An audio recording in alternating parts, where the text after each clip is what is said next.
नमस्कार, मैं Roopnarayan Sharma Resonance PCC division और हिंदी फैकल्टी और आज 10th CBSE board course B में लेकर के हम चलते हैं आपकी पूरक पुस्तिका संचयन। उसका पहला टॉपिक आज हमने लिया है हरिहर काका। किसका है? मिथिलेश्वर साहब का है हरिहर काका। अब मिथिलेश्वर साहब ने इसमें एक ग्रामीण अंचल की झांकी को प्रस्तुत किया है। क्या बताने का प्रयास किया है कि ग्रामीण अंचल के वह भोले भाले कृषक जिनकी आत्माएं इतनी पवित्र, इतनी शुद्ध होती है कि बिल्कुल वह सामान्य गरीब रह कर के भी अपने परिवार के साथ सुखी जीवन जीते हैं, लेकिन कुछ चालाकियां उन पर किस तरह से भारी पड़ती है, किस तरह उनके जीवन को उलझा देती है, जिसमें पिस कर के वह कहीं के भी नहीं रहते और वह इतने होशियार, इतने समझदार होते हैं कि जिंदगी और मौत से भी वह लड़ना अपने आप को बेहतर समझते हैं। तो उसी ग्रामीण अंचल की झांकी और उसी पैसों के नाम पर ठगी करने वाले, धर्म के नाम पर ठगी करने वाले हमारे बड़े बड़े महंत, मठाधीश और पीठा अधिकारी इतने बड़े बड़े पद पर किस तरह से लोगों को ठगते हैं, किस तरह से शोषण करते हैं, किस तरह से दबाव बनाते हैं, इन सब बातों को मद्देनजर रखते हुए इन्होंने एक अपने ही गांव के भोले भाले जो कृषक समाज से जुड़े हुए हैं हरिहर काका, उनके जीवन के बारे में उन्होंने एक नया संदेश आपको बताने का प्रयास किया है। क्योंकि लेखक वही है जो देख करके समाज को कुछ दे, उसी को लेखक कहते हैं। तो आपको इन्होंने क्या देने का प्रयास किया है, ये जानने का विषय है। तो देखते हैं, पढ़ते हैं। हरिहर काका किसकी है साहब? ये हरिहर काका किसने लिखा? हरिहर काका लिखा है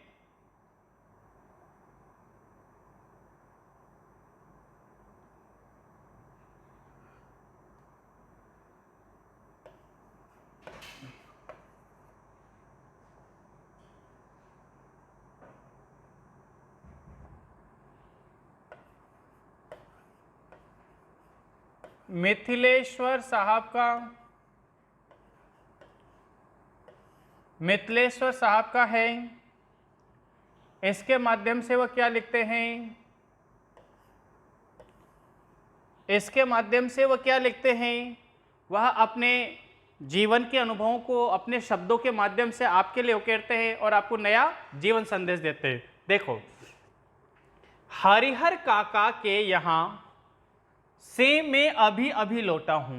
यानी लेखक कहां पर है? मिथिलेश्वर जी हरिहर काका के यहां पर गए थे। क्या लेने गए थे? क्यों उनको बुलाया गया था या बिना बुलाए ही गए थे? तो चलते आगे। कल भी उनके यहां पर गया था। एक व्यक्ति का एक ही जगह अधिक बार जाना ये साबित करता है कि वहाँ पर कुछ न कुछ उलझने रही होगी, तब वह बार बार उनके घर जा रहे हैं। लेकिन न तो वह कल ही कुछ कह सके, कौन?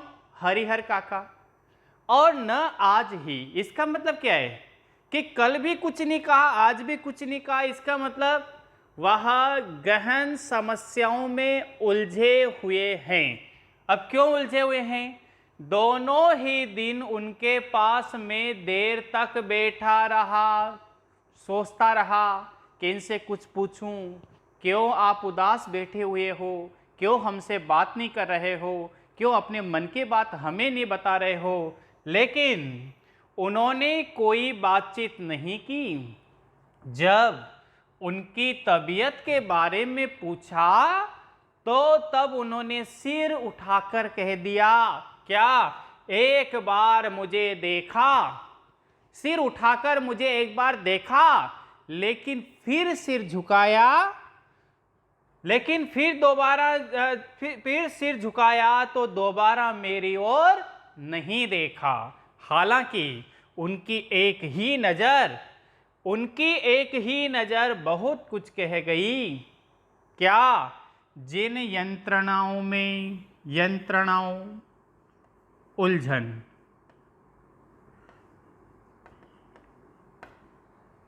के बीच वह गिरे थे और जिस मन स्थिति में जी रहे थे, उनमें आंखें ही बहुत कुछ कह देती है, मुंह खोलने की जरूरत नहीं पड़ती। क्या?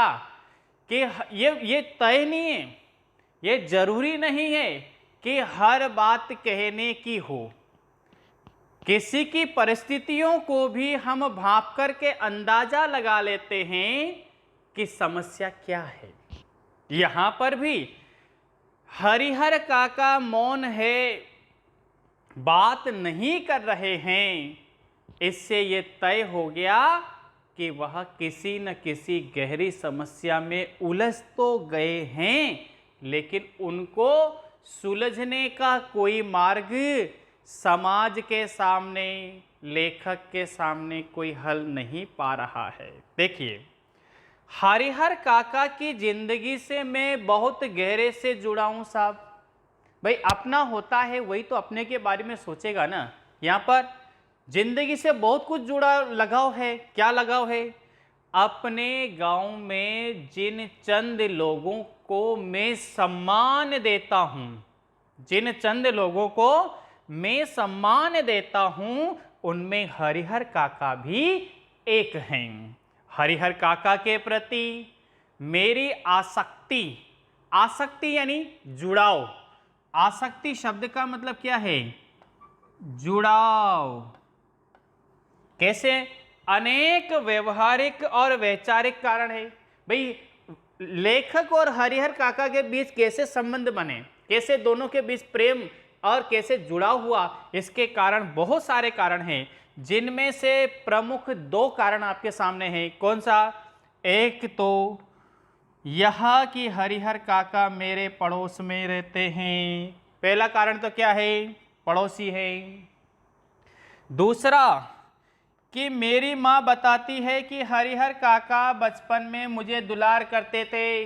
यानी जब मैं छोटा था तो सबसे ज़्यादा प्यार मेरे को जो करते थे, जैसे एक पिता अपने बेटे को प्यार करता है, उसी तरह हरिहर काका भी कभी मुझे कंधे पर बिठा करके घुमाया करते, कभी मेरे को टॉफियाँ दिलाया करते, कभी मेरे को खिलाया करते, कभी गोद में झूला झुलाया करते। तो सबसे ज़्यादा प्यार उन्होंने मेरे को किया था। फिर आगे क्या कहते हैं?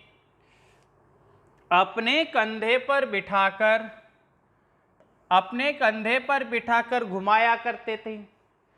एक पिता अपने बच्चे को जितना प्यार करता है, उससे कहीं ज़्यादा प्यार हरिहर काका मुझे करते थे। और जब मैं सयाना शब्द का मतलब होता है समझदार, जब मैं सयाना हुआ, समझदार हुआ, तब मेरी पहली दोस्ती भी हरिहर काका के साथ ही हुई। हरिहर काका ने भी जैसे मुझसे दोस्ती के लिए इतनी उम्र तक प्रतीक्षा की है, क्या सोचा है बेटे? अक्सर बूढ़े, चाहे हमारे दादा हो और दादा की एज के कोई भी हो, वह बच्चों को विशेष प्यार करते हैं। अपने पोते पोतियों को ज़्यादा प्यार करते, अपने बच्चों से ज़्यादा उनको पोते पोतियों में प्यार नज़र आता है। क्यों? इसी तरह हरिहर काका, चाहे उनकी उम्र कई बड़ी हो मेरे से, लेकिन फिर भी वह मुझसे बहुत बहुत बहुत प्यार करते थे। आगे चलते हैं। माँ बताती है, क्या बताती है साहब? कि मुझसे पहले गांव में किसी अन्य से उनकी इतनी गहरी दोस्ती नहीं हुई, क्योंकि उनकी दोस्ती किसी से हुई नहीं। और वह मुझसे कुछ भी नहीं छिपाते, यानी जो भी बात है वो मेरे सामने रख देते हैं, खूब खुलकर बातें करते थे।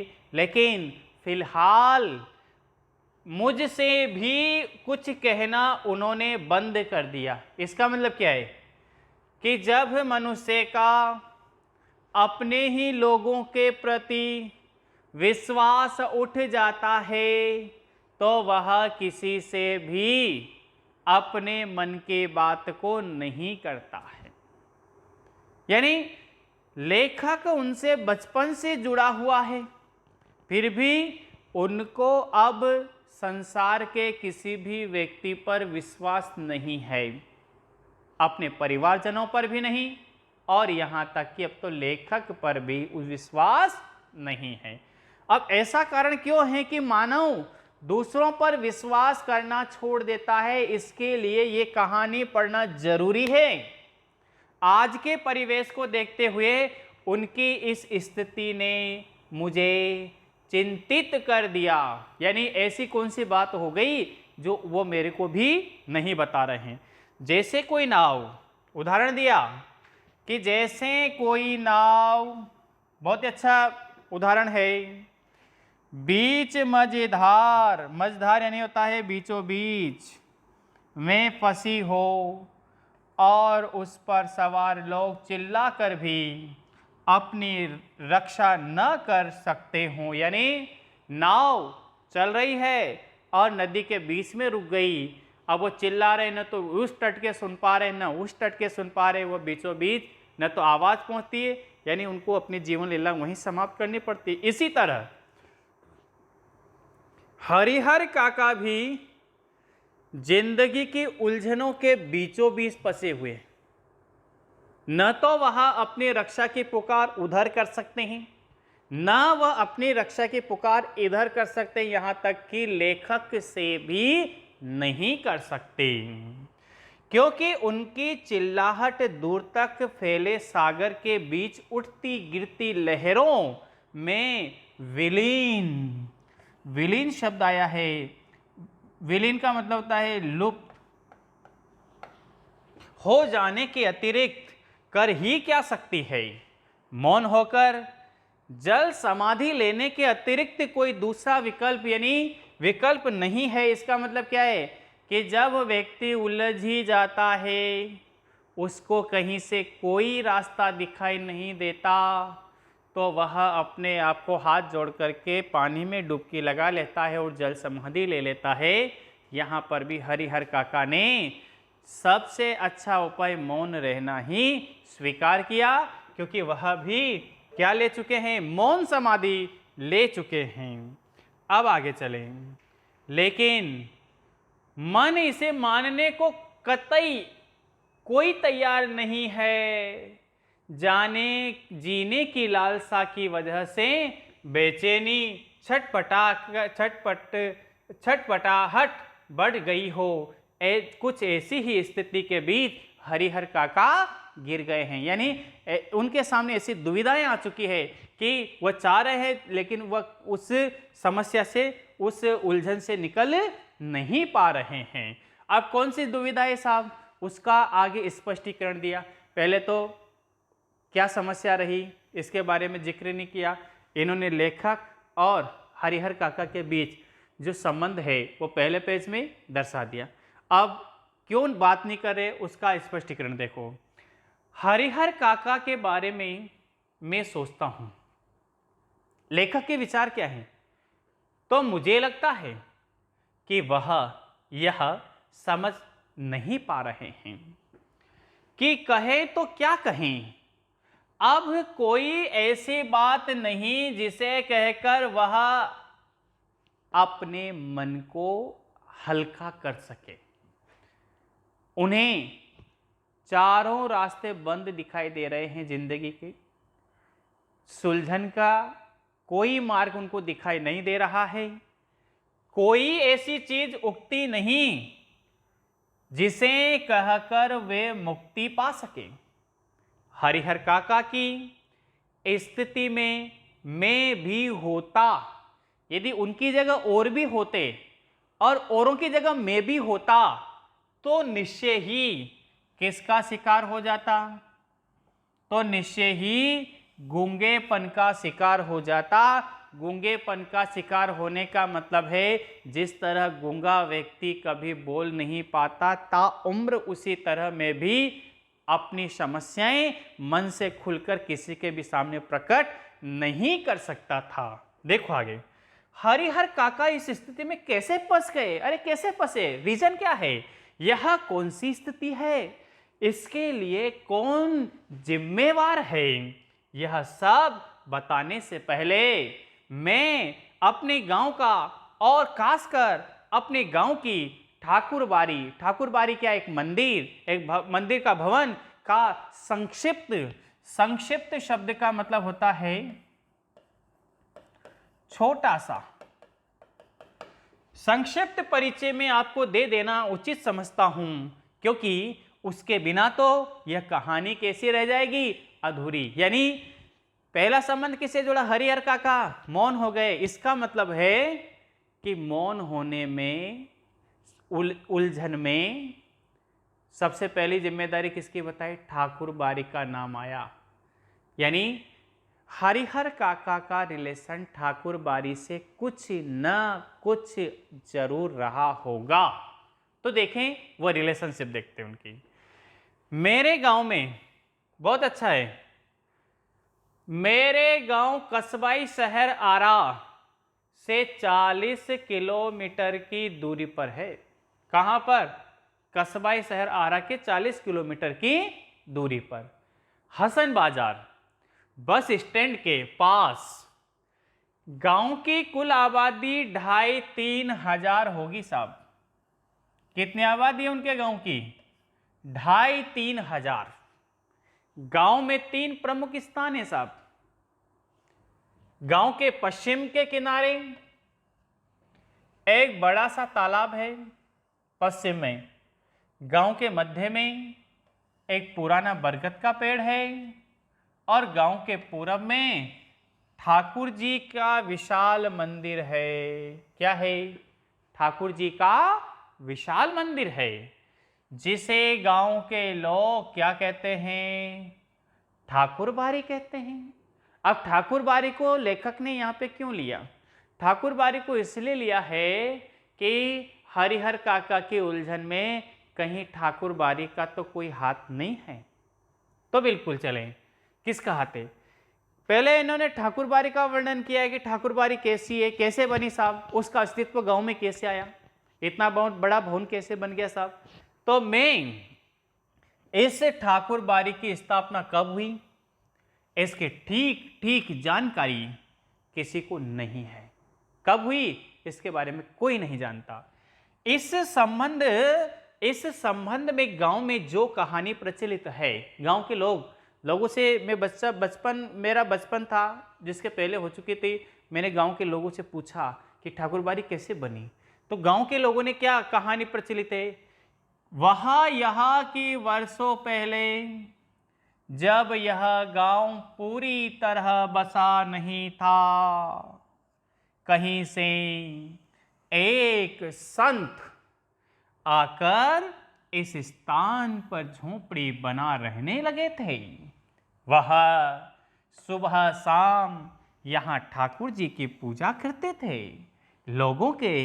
लोगों से मांग कर खा लेते थे और पूजा पाठ की भावना जागृत करते थे।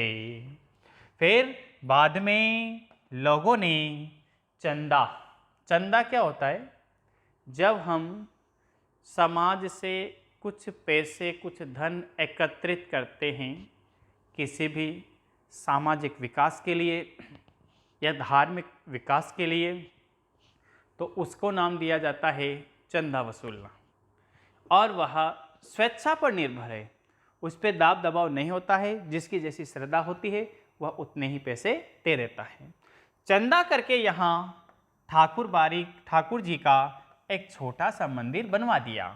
फिर जैसे जैसे गांव बसता गया और आबादी बढ़ती गई, मंदिर के कलेवर का मतलब होता है उसकी जो सीमा है, उसका जो परिसर है में भी विस्तार होता गया। जैसे जैसे लोग आते गए, चढ़ावा चढ़ाते गए, पैसे आते रहे, तो वह बढ़ता गया बढ़ता गया बढ़ता गया। ये ले ली, वो ज़मीन ले ली, वो पास वाला ले लिया, इस तरह से बढ़ता गया। फिर जैसे जैसे गांव बसता गया, कलेवर में भी विस्तार होता गया। लोग ठाकुर बारी, ठाकुर जी को मनोती मानते, क्या कि हे भगवान पुत्र हो, हे भगवान मुकदमे में विजय हो, हे भगवान लड़की की शादी अच्छे घर में तय हो, हे भगवान लड़के को नौकरी मिल जाए। फिर इसमें जिनको सफलताएं मिलती, वह खुशी से ठाकुर जी पर रुपये, जेवर, अनाज चढ़ाते। अधिक खुशी होती तो ठाकुर जी के नाम अपने खेत का एक छोटा सा टुकड़ा लिख देते। यह परंपरा आज तक जारी है, यानी आज भी वहां पर वैसा ही होता है।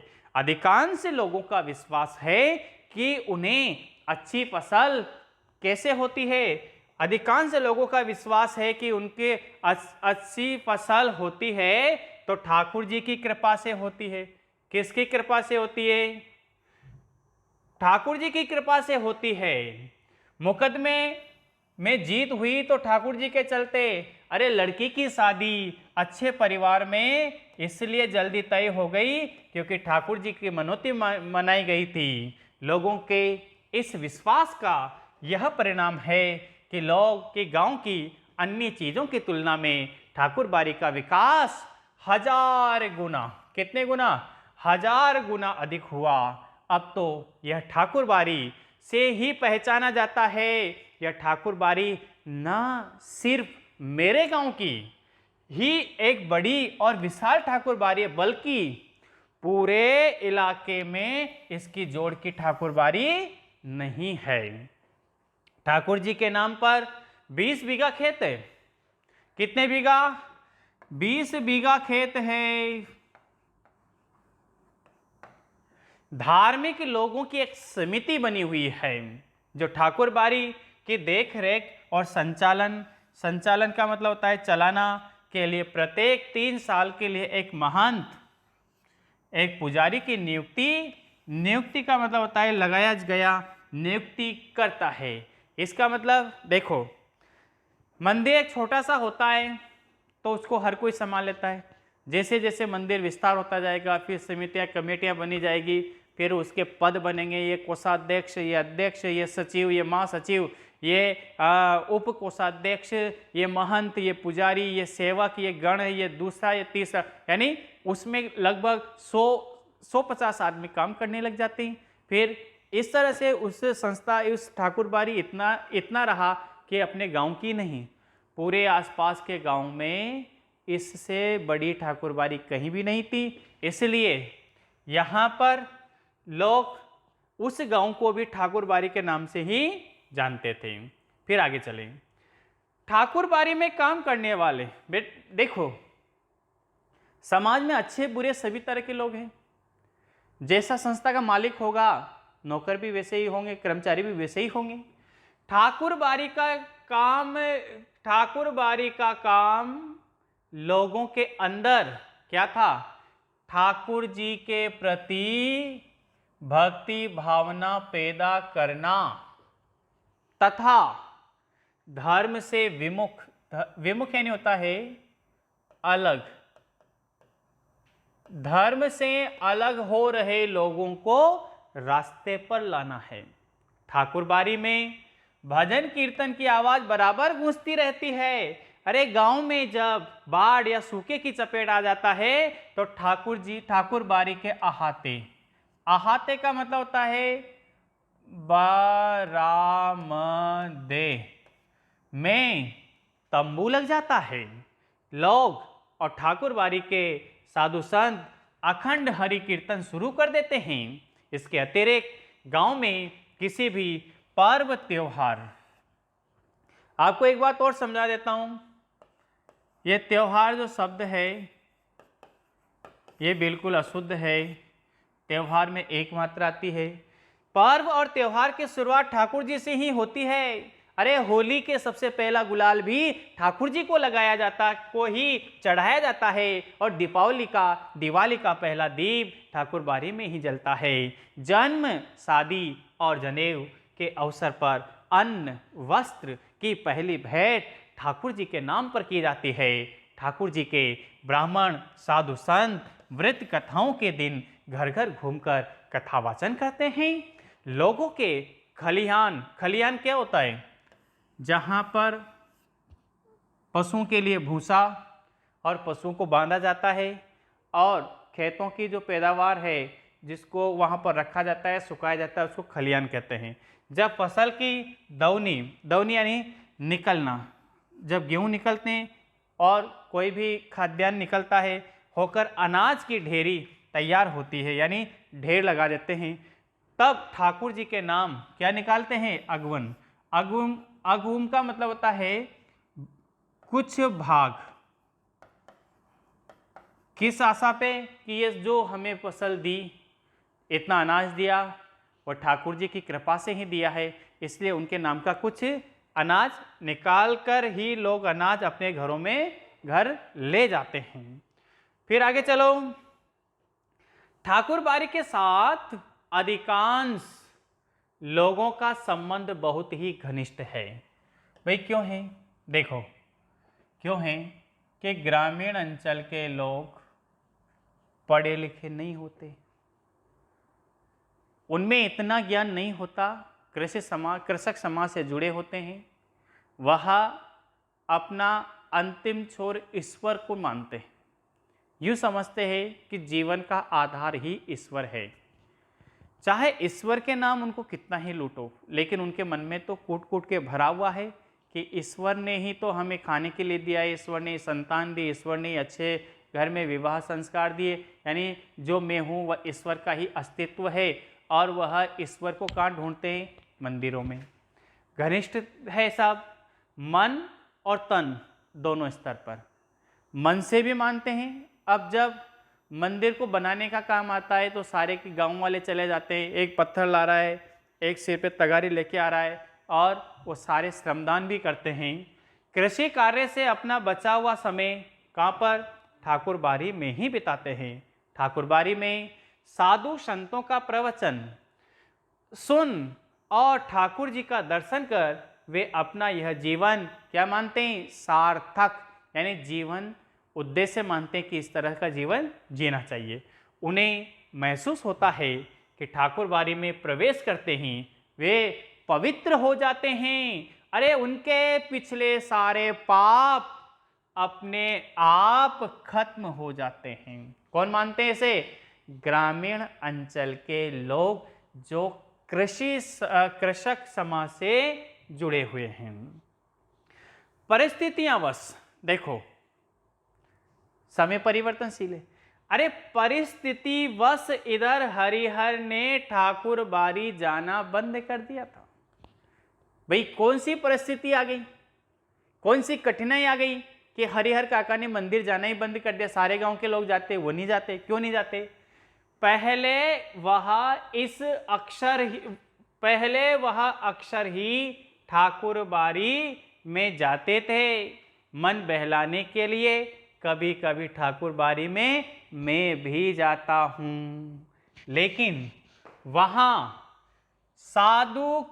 के साधु संत मुझे फूटी आंख नहीं सुहाते। यानी उनका जो मेरे को रहने का, बोलने का, खाने पीने का जो तरीका है मेरे को एकदम थर्ड क्लास लगता है, इसलिए मैं ठाकुर बाड़ी जाना मेरे को पसंद नहीं है। अरे काम धाम करने में उनकी कोई रुचि नहीं है, कोई काम नहीं करते। क्यों? फोकट का खाते हैं। ठाकुर जी को भोग लगाने के नाम वह दोनों जून का मतलब दोनों समय, दोनों वक्त हलवा पूड़ी खाते हैं और आराम से पड़े रहते हैं। उन्हें अगर कुछ आता है तो क्या आता है? बातें बनाना, सिर्फ और सिर्फ बातें बनाना आता है, इसके अलावा कुछ नहीं आता। अरे हरिहर काका के परिवार के बारे में चलो, ये तो हमने ठाकुर बाड़ी के बारे में विषय में बात की। अब ठाकुर बाड़ी के बाद हम चलते हैं हरिहर काका के भाइयों पर। चलें, हरिहर काका के 4 भाई हैं साहब, परिवार। कितने भाई हैं? 4 भाई हैं। सबके शादी हो चुकी है। हरिहर के अलावा सबके बाल बच्चे हैं, बड़े और छोटे भाई के लड़के काफ़ी सयाने। सयाने शब्द का मतलब होता है समझदार। बड़े व छोटे भाई के बच्चे काफ़ी समझदार हो चुके हैं। 2 की शादी हो गई है। उनमें से एक पढ़ लिख कर शहर के किसी दफ्तर में क्या है, कलर की जिसको बाबू कहते हैं, करने लगा है। लेकिन हरिहर काका की अपनी देह यानी शरीर से कोई औलाद यानी कोई संतान नहीं है। अरे भाइयों में हरिहर काका का नंबर कैसा है? 2nd नंबर है, दूसरा नंबर है। औलाद के लिए उन्होंने कितनी शादियां की थी? 2 शादियां की थी। लंबे समय तक प्रतीक्षारत रहे साहब, काफी समय तक कि संतान होगी, लेकिन बिना बच्चे जने ही उनकी दोनों पत्नियां कहाँ चली गई? स्वर्ग सिधार गई। लोगों ने तीसरी शादी करने के लिए की भी सलाह दी, लेकिन अपनी गिरती हुई उम्र यानी बुढ़ापे में धार्मिक संस्कारों की वजह से हरिहर काका ने इनकार कर दिया। वह इत्मीनान का मतलब होता है अपने जीवन का बचा हुआ समय और प्रेम से, सहमति से अपने भाइयों के परिवार के साथ रहने लगे। कौन? हरिहर काका। आगे चलो,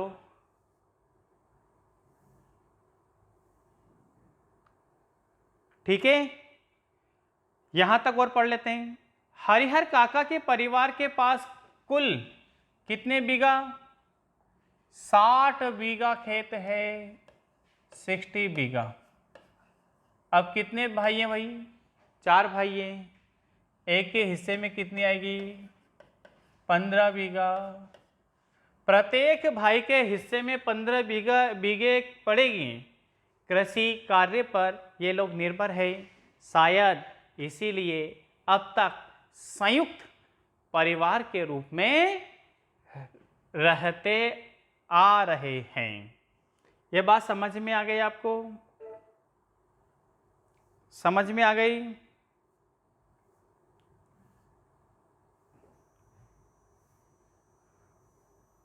फिर आगे चलें। हरिहर काका के तीनों भाइयों ने अपनी पत्नियों को यह सीख दी थी। क्या दी थी? कि भाई देखो, अपने पास 60 बीघा खेत है, लेकिन हमारे एक का नहीं है, 4 का है। संयुक्त परिवार में रहते हैं। हरिहर काका के कोई औलाद नहीं है, 2nd नंबर के।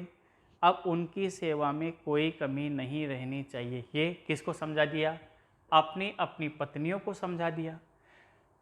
सीख दी कि हरिहर काका की अच्छी तरह सेवा करें। अरे समय पर नाश्ता खाना दे, किसी बात की तकलीफ न होने दें। कुछ दिनों तक वे हरिहर की खोज खबर लेती रही। फिर उन्हें अरे कौन पूछने वाला, टहर चौका लगाकर मतलब क्या होता है? सवेरे का सारा काम कर, यानी गोबर पानी, झाड़ू पोछा, खाना दाना बनाकर, बर्तन साफ कर, पंखा झलते हुए अपने मर्दों को क्या करती? अच्छे अच्छे व्यंजन खिलाती। हरिहर काका के आगे तो बची खुची चीजें आती। अरे कभी कभार तो हरिहर काका को रूखा सूखा खाकर ही संतोष करना पड़ता। अगर कभी हरिहर काका की तबीयत खराब हो जाती तो वह मुसीबत में पड़ जाते। इतने बड़े परिवार में रहते हुए भी उन्हें पानी देने वाला तक नहीं। पानी देने का मतलब क्या है? यानी पानी पिलाने तक भी कोई न था। सभी अपने काम में मशगूल। मशगूल शब्द का मतलब क्या है? अपने अपने काम में यानी डूबे हुए होते। बच्चे या तो पढ़ लिख रहे होते या धमाचौकड़ी मचाते। मर्द खेतों पर गए होते।